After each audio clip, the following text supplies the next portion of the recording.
Hi, I'm Steve Dyer, and I'm out here today with my horse Runner. He is going to help me illustrate something about biblical principles. I was out here training him a few days ago, and I realized that I actually use biblical principles in training horses, and I'd never really thought about it. But I'm a person who reads the Bible every day. I live by it to the best of my ability. And I realized, for example, the golden rule. Jesus said, treat others the way you would like to be treated. And I realized that I do that with this horse. In the way that I feed him, even in the way that I train him, I use those principles because that's just who I am. And the Bible's principles work in every situation. And it's almost, you might even say, comical to say, gee, you're using biblical principles with a horse? Well, sure.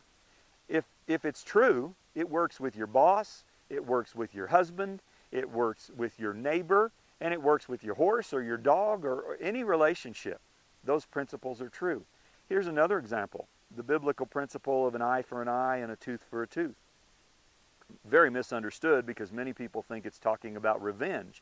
But if you go back and read the passage in Deuteronomy carefully, you'll see it's actually talking about crime and punishment. It's talking about judges and court systems. And it means the punishment should fit the crime. So if this horse does something wrong, which he does from time to time, if it's a minor infraction, for example, if I tell him to turn and he doesn't turn the way I want him to, I'm not going to go get a 2x4 and beat him across the head with it. The punishment wouldn't fit the crime. Instead, if he doesn't turn like I ask him to do, I'm probably going to just gently put a spur in his side here and say, hey, go ahead and turn. And then he did it.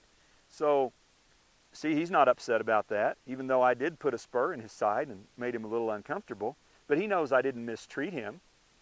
And so these principles that God gives us work in every situation. Think about that.